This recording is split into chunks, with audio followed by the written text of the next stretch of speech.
ಶಿವಮೊಗ್ಗಕ್ಕೆ ಹತ್ತಿರ ಚಿಕ್ಕಮಗಳೂರು, ಶಿವಮೊಗ್ಗಕ್ಕೆ ಹತ್ತಿರ ದಾವಣಗೆರೆ, ಶಿವಮೊಗ್ಗ, ಉಡುಪಿ ಇವೆಲ್ಲ ಇರೋಂಥ ಸಂದರ್ಭದಲ್ಲಿ ಇದನ್ನು ತಗೊಂಡೋಗಿ ನಾವು ಮಂಗಳೂರಿಗೆ ಕೊಡ್ತೀವಿ ಅಂತಂದ್ರೆ ಇದೊಂದು ಹುಚ್ಚು ದೊರೆಯ ತೀರ್ಮಾನ ಅಂತ ಆಗುತ್ತಾ ಇಲ್ಲ? ಯಾವುದೋ ಕಾಲದಲ್ಲಿ ಹೇಳ್ತಿದ್ವಿ ನಾವು, ಆಡಳಿತ ನಡೆಸ್ತಾರಂತ ವ್ಯಕ್ತಿನ ಹುಚ್ಚು ದೊರೆ ಅಂತ ಕರಿತಾ ಇದ್ವಿ. ನಾನು ಮಾನ್ಯ ಮುಖ್ಯಮಂತ್ರಿ ಸಿದ್ದರಾಮಯ್ಯನವರಿಗೆ ಪ್ರಾರ್ಥನೆ ಮಾಡ್ತೇನೆ, ಪ್ರಾರ್ಥನೆ ದಯವಿಟ್ಟು ಅರ್ಥ ಮಾಡ್ಕೊಳ್ಳಿ. ಇವತ್ತು ಅವರು ಡೆಲ್ಲಿಲ್ಲ ಸೇರಿದ್ದಾರೆ, ಅವ್ರಿಗೆ ಸಂಬಂಧಪಟ್ಟಿದ್ದದು. ಶಿವಮೊಗ್ಗಕ್ಕೆ 1ನೇ ತಾರೀಕು ಬರ್ತಾರಂತೆ. ಅವ್ರು ಮುಖ್ಯಮಂತ್ರಿ ಆಗಿ ಬರ್ಲಿ ಅಂತ ನನ್ನ ಆಸೆ, ನಂದೇನು ಅಭ್ಯಂತರ ಇಲ್ಲ.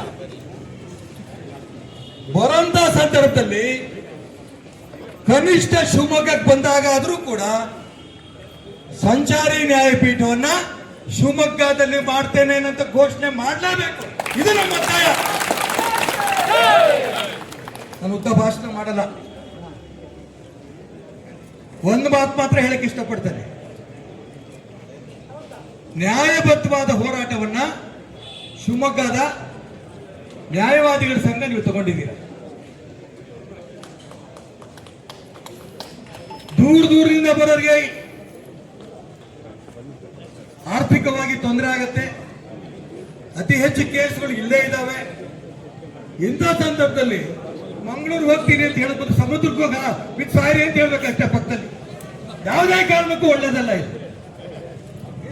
ಹಾಗಾಗಿ ಮಾನ್ಯ ಮುಖ್ಯಮಂತ್ರಿಗಳಿಗೆ ನಾನು ಪ್ರಾರ್ಥನೆ ಮಾಡ್ತೇನೆ, ಯಾವ ಕಾರಣಕ್ಕೂ ಕೂಡ ಶಿವಮೊಗ್ಗಕ್ಕೆ ಈ ಪೀಠ ಬರಲೇಬೇಕು. ಈ ಹೋರಾಟ ತಗೊಂಡಿದ್ದೀರಿ ರಾಘವೇಂದ್ರ ಅವರ ಅಧ್ಯಕ್ಷತೆಯಲ್ಲಿ. ನಾನು ಒಂದ್ ಮಾತ್ರ ಹೇಳಕ್ಕೆ ಇಷ್ಟಪಡ್ತೇನೆ, ಈ ಪೀಠ ಮಾಡುವ ಯಾವ ಯೋಜನೆಗಳನ್ನ ಎಲ್ಲಿ ಸ್ಥಾಪಿಸಿದ್ರೆ ಸರಿ ಇರುತ್ತೆ, ಇರೋ ವ್ಯವಸ್ಥೆಯನ್ನ ಹಾಳು ಮಾಡಿ ಅಲ್ಲಿರತಕ್ಕಂಥ ಮೂಲ ಸೌಕರ್ಯವನ್ನು ಹಿಡಿಬೇಕಾದ್ರೆ ತಲೆ ತಿರುಗಿ ಬರುತ್ತೆ, ಹತ್ತಬೇಕಾದ್ರೆ ತಲೆ ತಿರುಗಿ ಬರುತ್ತೆ. ಈ ಇನ್ನು ಅನಾರೋಗ್ಯದವರು ಇದ್ರೆ ಈಗ ಇಲ್ಲಿ ಶಿವಮೊಗ್ಗದಲ್ಲಿ ಅಧ್ಯಕ್ಷರಾದ ಬಸವಗೌಡ್ರೆ ಹಾಗೂ ನಮ್ಮ ಜನಪ್ರಿಯ ಮಾಜಿ ಮುಖ್ಯಮಂತ್ರಿಗಳಾದಂತಹ ಹಾಗೂ ನಮ್ಮ ನಗರದ ಜನಪ್ರಿಯ ಶಾಸಕರಾದಂತಹ ಮಾಜಿ ಶಾಸಕರಾದಂತಹ ಈಶ್ವರಪ್ಪನವರೇ ಹಾಗೂ ಮಾಜಿ ಜಿಲ್ಲಾ ಪಂಚಾಯತ್ ಸದಸ್ಯರು, ಯುವ ಮುಖಂಡರಾದಂತಹ ಕಾಂತೇಶ್ ಅವರೇ, ವಿಶ್ವಾಸ್ ಅವರೇ ಮತ್ತು ಇನ್ನಿತರ ಎಲ್ಲ ರಾಷ್ಟ್ರಭಕ್ತ ಬಳಗದ ಮುಖಂಡರೇ ಮತ್ತು ಕಾರ್ಯಕರ್ತರೆ, ಈ ಒಂದು ವಿಚಾರದಲ್ಲಿ ನನಗೆ ಈಶ್ವರಪ್ಪ ಪಕ್ಷ ಪದದಲ್ಲಿ ಎಲ್ಲಿವರೆಗೂ ಬಂದಿದೆ, ಈ ಒಂದು ಯಾಕೆ ಈ ಒಂದು ಹೋರಾಟದ ರೂಪರೇಷೆ ಎಲ್ಲಿಗೆ ಬಂದಿದೆ, ಮತ್ತು ಸರ್ಕಾರದ ಲೆವೆಲಲ್ಲಿ ಮತ್ತು ನ್ಯಾಯಾಲಯ ಲೆವೆಲಲ್ಲಿ ಎಲ್ಲಿವರೆಗೂ ಈ ಒಂದು ಪರಿಸ್ಥಿತಿ ಇದೆ ಅಂತ ಒಂದು ಪ್ರಶ್ನೆ ಕೇಳೋದು. ಇಲ್ಲಿ ಏನು ನಾವು ಮಂಗಳೂರು ಪೀಠ ಮೊದಲಿಗೆ ಎಲ್ಲ ಏನೋ ಒಂದು ಆಗ್ತಾ ಇದೆ, ನಾವು ಇಲ್ಲೇ ಕೂತ್ಕೊಂಡ್ರೆ ನಮ್ಮನ್ನು ಶಿವಮೊಗ್ಗ ಸೇರಿಸ್ತಾರೆ, ನೋಟಿಫಿಕೇಶನ್ ಆದರೆ ಹೇಳಿದ್ರು ಶಿವಮೊಗ್ಗ ಇಲ್ಲೇ ಪೀಠದಲ್ಲೇ ನಮ್ಮ ಶಿವಮೊಗ್ಗ ಪೀಠವನ್ನ ದಾವಣಗೆರೆ, ಚಿತ್ರದುರ್ಗ ಮತ್ತು ಚಿಕ್ಕಮಗಳೂರು ಜಿಲ್ಲೆ ಆಯ್ತು ಈಗ ಒಟ್ಟಾಗಿ ಶಿವಮೊಗ್ಗದಲ್ಲೇ ಮಾಡಬೇಕು ಅಂತ ಒಂದು ಒತ್ತಾಯ ಮಾಡೋಣ. ಆಮೇಲೆ ಮಂಗಳೂರು ಪೀಠ ಅಂತ ಸ್ಪಷ್ಟಪಡಿಸ್ಬೇಕು ಯಾವ್ಯಾವ ಅದರಲ್ಲಿ ಇರ್ತವೆ, ಅವ್ರು ಮಾಡಿದ್ರೆ ಮಾಡ್ಕೊಳ್ಳಿ, ನಮಗೆ ಬೇಡ, ಅವನ್ನಲ್ಲಿ ಸೇರ್ಸೋದು ಬೇಡ. ಯಾಕಂದ್ರೆ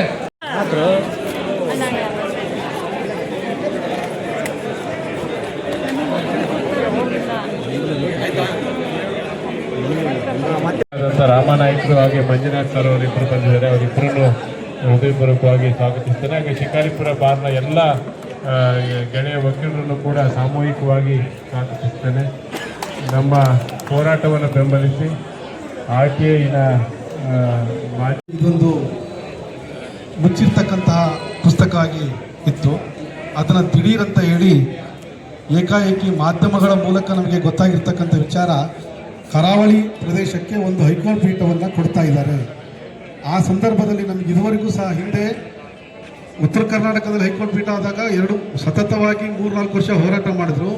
ಹಾಗೆ ಸುವರ್ಣ ಕರ್ನಾಟಕದಲ್ಲಿ, ಹೈದರಾಬಾದ್ ಕರ್ನಾಟಕದಲ್ಲಿ ಪೀಠ ಮಾಡಬೇಕಾದಾಗ ಅವರು ಸಹ ಹೋರಾಟ ಮಾಡಿದ್ರು.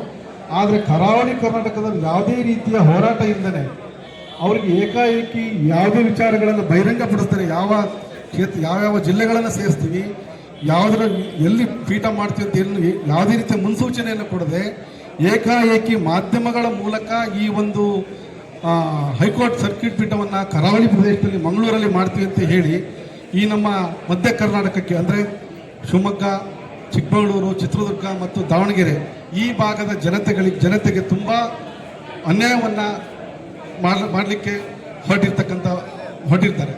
ಆದ್ದರಿಂದ ಈ ಒಂದು ಹಿಂದೆ ನಾವೆಲ್ಲ ನಮ್ಮ ಶಿವಮೊಗ್ಗ ಜಿಲ್ಲೆ ಸಾಕಷ್ಟು ಹೋರಾಟಗಳಲ್ಲಿ ಮುಂಚೂಣಿಯಾಗಿದ್ದು ಕೇಣಿ ಹೋರಾಟ ಇರ್ಬೋದು, ಹಲವಾರು ಹೋರಾಟಗಳನ್ನು ಮಾಡಿ ಒಂದು ಕರ್ನಾಟಕದಲ್ಲಿ ನಮ್ಮ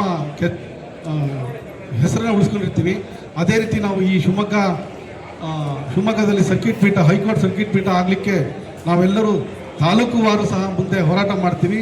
ತಾಲೂಕುವಾರು ನಾವು ಸಹ ಎಲ್ಲ ಸಂಘ ಸಂಸ್ಥೆಗಳನ್ನು ಒಟ್ಟುಗೂಡಿಸಿಕೊಂಡು ಒಂದು ವಾರಗಟ್ಟಲೆ ನಾವು ಹೋರಾಟವನ್ನು ಮಾಡ್ತೀವಿ ಅಂತ ಹೇಳ್ತಾ, ಏನು ನಮ್ಮ ಜಿಲ್ಲಾ ವಕೀಲ ಸಂಘದ ವತಿಯಿಂದ ಹೋರಾಟ ಮಾಡ್ತಾ ಇದ್ದಾರೆ, ನಮ್ಮ ವಕೀಲ ಸಂಘದ ಅಧ್ಯಕ್ಷರಾಗಿದ್ದ GR ಅವರು ತುಂಬ ಕಷ್ಟಪಟ್ಟು ಹೋರಾಟವನ್ನು ಸಂಘಟನೆಯನ್ನು ಮಾಡ್ತಾ ಇದ್ದಾರೆ. ಅದೇ ರೀತಿ ಸೆಕ್ರೆಟರಿಗಳು ಸೇರ್ಕೊಂಡಿದ್ದಾರೆ. ಎಲ್ಲ ವಕೀಲ ವೃಂದದವರು. ಇದು ಬರೀ ವಕೀಲರಿಗೆ ಆಗ್ತಕ್ಕಂಥ ಅನ್ಯಾಯ ಅಲ್ಲ, ಸಾರ್ವಜನಿಕರಿಗೆ, ಮುಖ್ಯವಾಗಿ ಸಾರ್ವಜನಿಕರು ಇದರಲ್ಲಿ ಎಲ್ಲರೂ ಕೈ ಜೋಡಿಸ್ಬೇಕು.